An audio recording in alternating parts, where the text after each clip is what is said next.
Ça ici, ça symbolique, c'est un filet dans le fond. Oui. Ça symbolise un peu la peur des autres. Ah, OK. OK, je suis comme ça, mais on reste loin. OK. Ça empêche les gens d'aller trop près parce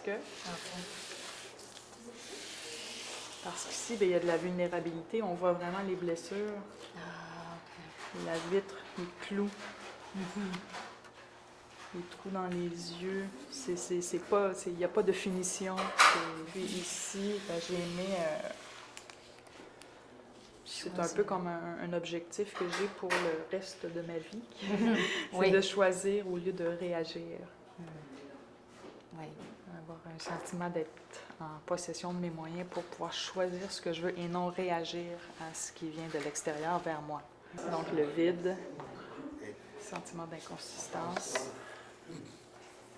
sentiment d'inexistence et d'invisibilité. C'est volontaire que j'ai effacé un peu, parce que invisibilité, inexistence, j'ai un peu effacé les lettres.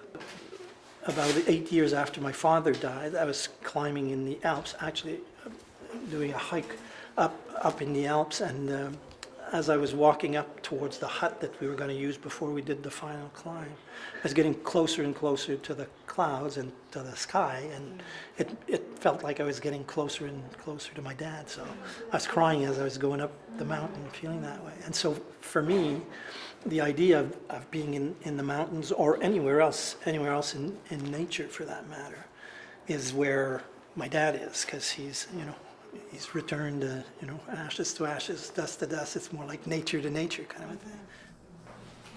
Ça, c'est vraiment mon fils, et ça, c'est pour prouver que ça donne l'idée aux autres de faire un suicide. Fait que ça, c'est beaucoup de tristesse, mais ça, c'est l'espoir.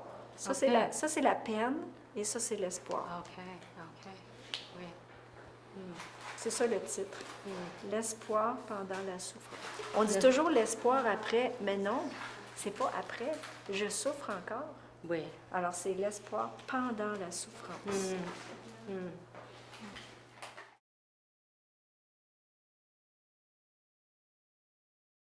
C'est des clous rouillés, ça rentre dans le masque. Ici, ce sont des barreaux qui se cachent derrière, c'est des petites têtes de mort, des petits bouts de tissu. Donc, puis c'est relié justement à l'esthétique un peu vaudou, un peu... Ces derniers temps, je suis allée plusieurs fois en Haïti, donc... C'était pas des blessures à la base, c'était plus esthétique. Ouais, ça coule, là, il y a comme quelque chose qui est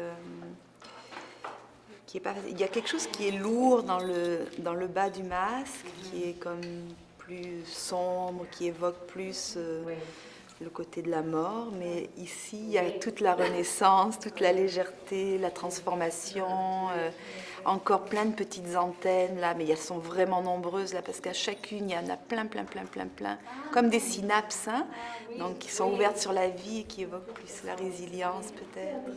Because that's what's causing the person to be in the prison of despair. But, and if you see the material used, even the brass on the mouth prevents the person from speaking. The ears are so blocked they can only hear selectively through that sponge. It's the pain and the suffering and the concentration of that's incoming. Even as I speak of it, I sense the pain of people. There is some light, but it's blocked. And that's the part that the therapist has to be able to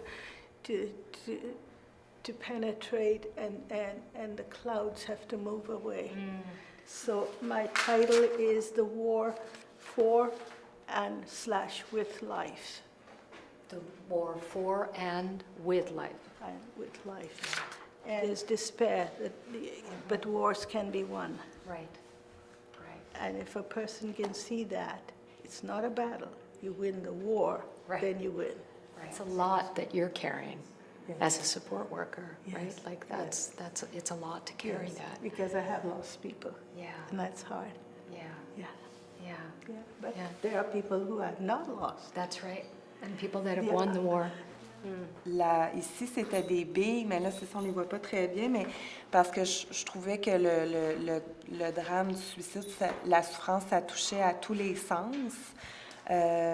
Donc, c'est ça, au niveau des yeux, la bouche, la personne est complètement paralysée à plusieurs niveaux pendant des fois un long moment. Donc, ça ici, c'était la boue, là, c'était comme un trop-plein finalement d'émotions. Ici, c'était vraiment pour illustrer tout ce qui ressort de ça, autant dans la souffrance que dans la vie.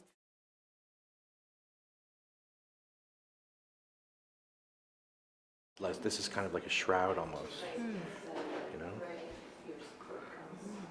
Yeah. And also the act of sewing. Well, I sew a lot. So that's part of your heritage, is the sewing and the beading. Yeah. Yeah, beadwork is one of the ways I connect with it. You know?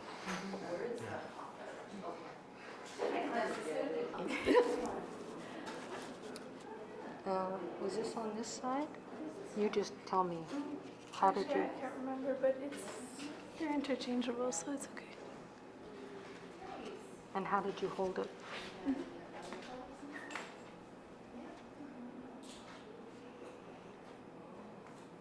Is there anything you would change about Is this? this how I was holding? I would like them to be facing this way, but I don't know if I was doing that. Like this? Well, still aside, but like facing forward. Yeah. You can move me. No, that's good. Like this? This is better? Yeah. How do you feel in it? It's interesting. It's very, it's actually very grounded. I feel very grounded because it's very sort of balanced and. I don't really see it even as something that you could ever be done with, you know, because even if you don't, if the thoughts are gone, but it's something that you will always keep with you. Again, as Matteo said, it's a root. It's like it starts within you, and it's a journey that you go through, and then you will always keep it. It's not something, you know, it's again like cancer survivors. They'll always, it's like they felt something, they had something, and they will always keep it with them. It will always be with you. It just makes you grow as well. We send a message to others who might in society experience this, see, oh yes, there's other people who still live with it and can identify with that. Yeah. And feel like Yeah, somehow like a supported connecting by to that, yeah. others. Yeah, like a reaching out. Personally speaking, I take pride now because what I feel and what I went through and how it turned out and what I became, that is my pride because no one else is gonna take that. So that's which you attain at the end will be your pride. You don't feel it or see it, which is completely normal and. I'm not there on my stage. Yeah. Yeah. I know I completely understand, but again, as I said, it's a journey, it's a process, and at the end, you will get pride, and that's the whole beauty of it, because it will be only you who experience that, no one else. And then you'll take pride, and then you will share it, and everyone will be amazed by